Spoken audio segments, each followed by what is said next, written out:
In life, every day we encounter situations. Some are joyful, some are painful, but it is never the event itself that determines who we become. It is the attitude we bring to these events that creates our life. A positive mental attitude is not naive happiness, it is inner strength. It is not pretending that everything is fine, it is choosing who you want to be, even when things are not fine. Today I would like to share with you 5 habits that can help you develop what I call an unbreakable positive mental attitude. One that, like bamboo, bends but does not break.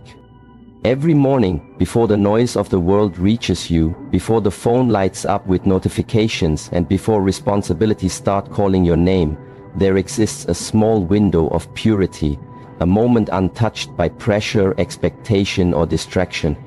This is not just a time to wake up your body, it is the sacred beginning of your inner world. How you begin your day determines the foundation for your thoughts, your reactions, your emotions, and your energy. That is why the habit of morning silence is not just a suggestion, it is a necessity for anyone who desires an unbreakable, positive mental attitude. In the temple where I live and train, we wake before the sun rises. Not because of obligation, but because we understand the value of early awareness.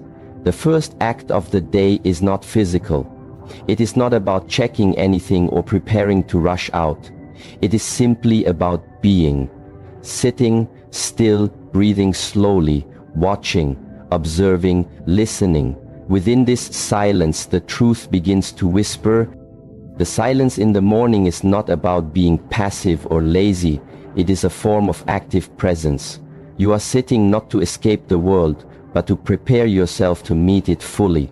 You are meeting yourself. Most people begin their day in reaction. As soon as they wake up, their minds are already running. They check their phones, they check the news, they think about what they lack or what they fear. The outside world immediately floods their attention. So from the very first breath, their mental attitude is hijacked by worry or comparison or urgency. How can one hope to cultivate peace and strength if the first action of the day is surrendering control? Instead, I encourage you to reclaim this first moment. Develop the habit of sitting quietly, even for 5 minutes. No need for complex technique. Simply sit upright. Keep your spine long, your hands relaxed on your knees, eyes either closed or gently resting downward. Focus on your breath. Feel the air entering and leaving your nose. Do not try to force thoughts away, just observe them like clouds moving across the sky, and then gently bring your attention back to the breath again and again. In the beginning, the mind will resist. It will say, this is boring, this is a waste of time, this is uncomfortable. But these are not your voice, these are habits of distraction. You must go beyond them. You must allow yourself to meet the silence long enough that it starts to work on you. In this silence, you may start to notice patterns. Maybe your mind often begins the day with judgment or anxiety. Maybe you notice how your body feels tight or restless. These observations are not problems. They are signs. They are the beginning of insight. The habit of silence gives you the mirror to see yourself clearly before the day reflects a distorted image back to you. After a few days of practice, you may notice subtle shifts.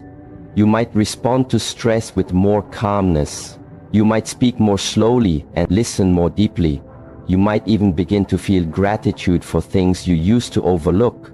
All of this comes from one small habit, giving yourself to the silence before the noise of the world can shape you. If you want a strong tree, you do not water the leaves, you water the roots. Your attitude, your peace, your discipline, these are roots, and morning silence is water. Once this habit is part of your life, you will notice that you carry this silence into everything you do. The silence becomes not just a morning ritual, but a state of mind. You begin to speak from a quieter place. You begin to act from a deeper space. The world outside may be fast, may be loud, may be uncertain, but inside you remain grounded. This silence is not empty. It is full of awareness, full of strength, full of choice. And that is what attitude truly is. Choice. The choice to respond instead of react. The choice to create instead of complain. The choice to be instead of always doing. Do not underestimate this habit because it is simple. The most powerful things in life are not complicated. A mountain stands strong not because it moves but because it stays rooted. You too can be that mountain, but only if you learn to meet yourself fully before the world meets you halfway. Begin tomorrow. Sit just 5 minutes. Do nothing. Watch your breath. Allow the silence to welcome you. It is not the silence of absence. It is the silence of presence. That is the birthplace of all unbreakable strength. If you can hold yourself each morning in this way, then no situation can truly shake you. No person can steal your peace. No difficulty can dominate your heart, because before the day begins, you have already won it. After the stillness of morning has reminded you who you are, there must follow action, not rushed action, not scattered effort, but disciplined movement, the kind of movement that connects your body to your mind and your spirit to your breath. This is the second habit, and without it, the silence will not sustain itself throughout the day. In the tradition I follow, we say that the body is the temple of the mind and the mind is the gate to the spirit. If your body is weak, your thoughts become heavy. If your body is restless, your focus breaks easily. Movement is not only a physical activity, it is a way to direct your energy with purpose and clarity. Disciplined movement is different from random exercise. It is not about looking a certain way or achieving speed or power.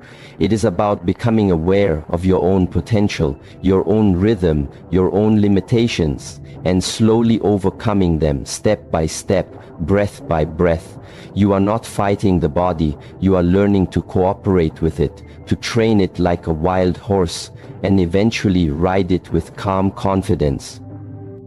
Every movement becomes a message to your mind when you train in this way.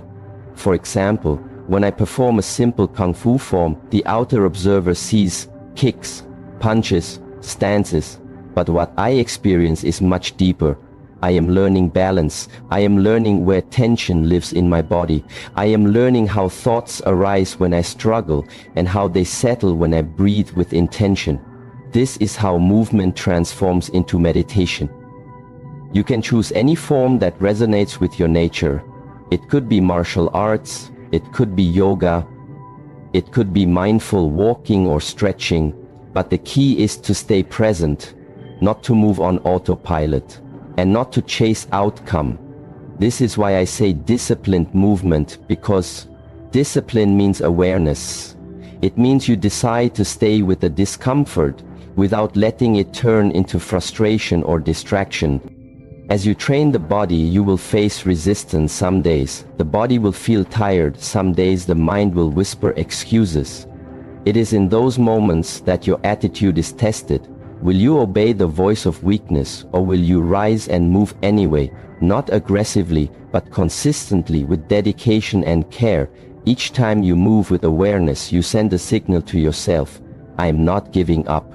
I am not falling back into chaos. I choose direction. One of the greatest benefits of disciplined movement is that it sharpens your inner mirror. Through physical practice, you reveal the patterns of your mind when the muscles begin to shake and the breath becomes heavy. What stories do you tell yourself? Do you say, I cannot do this? Or do you say, this is how I grow? Through that awareness, you get the chance to rewrite those stories, to replace I am not enough with I am becoming stronger. To replace this is too hard with I am learning to endure. And slowly this strength moves off the training floor and into your daily life. When someone criticizes you, instead of reacting from ego, you breathe and stay grounded. When a situation turns uncertain, instead of panicking, you rely on the calmness you practiced in movement. When your goals feel far away, Instead of giving in to despair, you remember the patience your body taught you. Your body becomes your ally, not just in health, but in attitude. It reminds you of the truth that growth is not comfortable, but necessary. That discipline is not punishment, but freedom. That challenge is not the enemy, but the path itself. This is why I always say, do not wait for motivation to come before you move. Let movement create your motivation. When the body moves, the mind follows. And when the mind follows, it quiets down. It becomes less chaotic, more stable, more focused, and a focused mind is a positive mind. A strong body supports a resilient heart. Some people think discipline is a harsh word, but in my experience it is the most compassionate thing you can offer yourself. You are saying, I care enough about this life, this mind, this potential to train it, to shape it, to protect it from being lost in the noise of distraction and the pull of weakness. Each session of disciplined movement is a step towards freedom, not just physical freedom, but mental liberation. It is your way of saying, I am not a prisoner of habit. I am not defined by what I cannot do. I am defined by what I choose to do again and again, no matter how small, no matter how slow. So tomorrow, after you sit in morning silence, stand up and move. Let your breath guide your steps. Let your awareness stay in the body. Let your attention rest in the now. Do not rush. Do not compete. Simply move with purpose, with care, with strength. Your body is your first home. Treat it with respect. Train it with love. And you will discover that the positive attitude you seek does not come from the outside. It grows from within, with each breath, with each movement, with each step forward, even when it is difficult, even when it feels small, especially then. If you commit to this habit, the body will become your teacher, and the lessons it teaches will carry you through every challenge with grace and with power. Once your day begins with silence and your body is awakened with disciplined movement, you now enter the world fully awake, fully present. But this is where the real challenge starts. Because the world does not care if you sat in stillness or if you moved with awareness. The world will still try to pull your attention in every direction.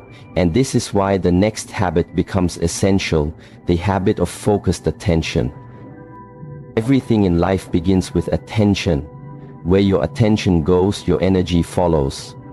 If your attention is scattered, your energy becomes weak. If your attention is hijacked by distractions, your mind becomes tired and your attitude becomes reactive instead of deliberate.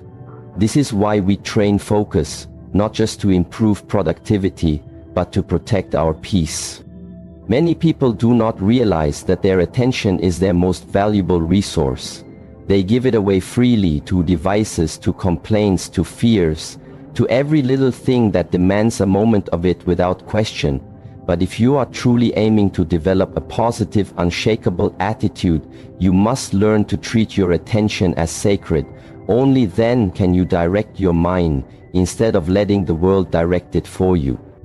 One of the best ways to practice focused attention is to choose one task and give it your full presence. This may sound simple, but it is not easy, because the modern world is designed to fragment your focus. You open your phone to check a message, and within seconds, you are scrolling through news, through images, through noise. Your task is forgotten, your energy is drained, you feel busy but accomplish little, and that busyness becomes your identity. But what if you slowed down and chose to be fully present with what you are doing? If you are drinking tea, then just drink tea. Feel the warmth of the cup, smell the aroma. Notice how it feels as it enters your body. If you are speaking with someone, then really listen. Do not wait to respond. Just listen fully. If you are working on something, then stay with it. Do not check anything. Do not let your mind wander to what is next. Just stay here. Through this simple yet powerful practice, you begin to regain control of your own mind. The monkey mind that jumps from branch to branch starts to settle. And in that stillness, your inner strength grows, because now you are choosing where your mind goes. And anything you choose consistently becomes a habit, and any habit you repeat with presence becomes a part of your character. People often think they need more time, but what they really need is more attention, because even 5 minutes of pure attention is more powerful than hours of distracted action. And the mind knows this. It thrives on clarity. It sharpens when it is not pulled in many directions. And a sharp mind sees clearly and responds wisely. Training focused attention also reveals something deeper. It shows you how much of your suffering comes from mental noise, not from reality, but from imagined stories, from unnecessary judgments, from wandering thoughts. When your attention is focused on the present moment, those stories lose their power, and what remains is simple life, direct life, the kind of life that does not overwhelm you but invites you to meet it with openness. Some people say they cannot focus, but that is not true. The truth is, they have not trained it. Focus is like a muscle. You must exercise it daily. Begin small. Choose one activity each day to practice full attention. Maybe it is brushing your teeth. Maybe it is preparing food. Maybe it is just walking down the street. Notice how many times your mind tries to escape, and each time gently return it back. Do this not with force, but with kindness and patience. Over time, your attention becomes steady, and from steady attention comes a calm mind, and from a calm mind comes clear choices, and from clear choices grows a powerful and positive attitude, one that does not collapse under pressure, one that does not fall into negativity, one that moves through life with presence and purpose. This is not about becoming perfect. It is about becoming intentional, about not allowing yourself to be owned by distractions, about remembering again and again that you have the power to choose where your focus goes, and by choosing wisely, you are shaping the quality of your entire day. Even when things go wrong, you can choose your focus. Will you fixate on what is broken, or will you direct your attention to what can be done? Will you stay trapped in complaint, or will you shift towards solution? Attention is not about ignoring problems. It is about responding with clarity instead of reacting with chaos. When you master your attention, you begin to master your reality, and this mastery is the root of peace. It is the seed of strength. It is the foundation of any unbreakable attitude, because now you are not a leaf blowing in the wind. You are the tree standing grounded. Tomorrow, as your day unfolds, notice where your attention flows. Bring it back when it wanders. Give it gently to what matters and protect it like a flame in the wind. Keep it steady, and you will begin to see how much brighter your inner light can shine, even when everything around you tries to dim it. After the mind has been stilled through silence, after the body has been aligned through movement, and after your focus has been refined and strengthened, the next layer of your inner world begins to show itself more clearly. This is the place where your attitude is truly shaped, not by what happens outside, but by what happens inside. And it is here that the fourth habit becomes essential, the habit of inner dialogue. Each day, whether you notice it or not, you are always speaking to yourself in your mind. This voice comments on everything. It judges, it compares, it explains, it repeats stories from the past and projects worries into the future. For most people, this voice is unconscious. It is like a stream that flows without control. And what many do not realize is that this voice shapes your emotions, your beliefs, and your actions more than any external event ever will. If you wish to develop a positive mental attitude that cannot be broken by circumstance, then you must begin to listen to this inner voice with honesty and care. You must ask, what kind of messages am I feeding myself every day? Because what you repeat to yourself becomes your truth, not the truth of reality, but the truth of your experience. And when the voice is filled with fear, doubt, anger, or blame, that becomes the world you live in, even if everything around you is going well. This is why we train the habit of conscious inner dialogue, not by pretending, not by forcing fake positivity, but by gently and firmly guiding the inner voice to reflect clarity and compassion. For example, if you face failure, the unconscious voice might say, "I am not good enough. I always fail. I will never get this right." But the trained mind, the one shaped through silence and movement and focus, hears those thoughts and replies, "This was hard, yes, but I am learning. I am not done. I am growing." This response does not deny the difficulty, but it refuses to let the difficulty define you. When you are tired, when you are disappointed, when things feel unfair, that is when your inner dialogue becomes most powerful. That is when it either becomes your enemy or your ally. The difference is awareness and habit, and the willingness to speak to yourself as you would to someone you deeply care about, not with false praise, but with truth and strength. Some believe that their inner voice is fixed, that it cannot be changed, but this is not true. The voice is a reflection of the mind, and the mind is trainable. It takes time, it takes patience, but it can change, and when it changes, your entire attitude shifts, because now, instead of being at the mercy of negative thoughts, you become the author of a different story, one based on resilience, purpose, and self-respect. Begin to observe how you speak to yourself, especially in the moments when no one is watching. When something goes wrong, when you feel behind, when someone criticizes you, what do you say to yourself? Notice if your words are harsh or hopeless. Notice if they take away your power or restore it. And then begin the practice of shifting the words just slightly, from "I cannot" to "I am trying." From "this is the end" to "this is a beginning." From "I am broken" to "I am healing." This shift in language is not for others to hear, it is for you. It is how you build an unshakable inner foundation, because when the outer world is chaotic, when things fall apart, you will still have that voice within that says, "I can meet this. I have faced struggle before. I will not abandon myself now."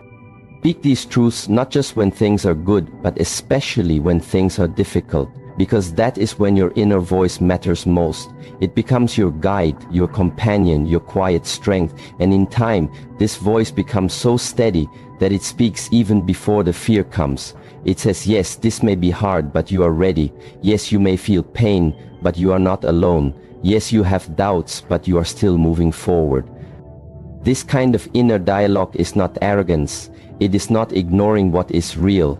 It is choosing what part of reality to amplify, what part to build on, and what part to release.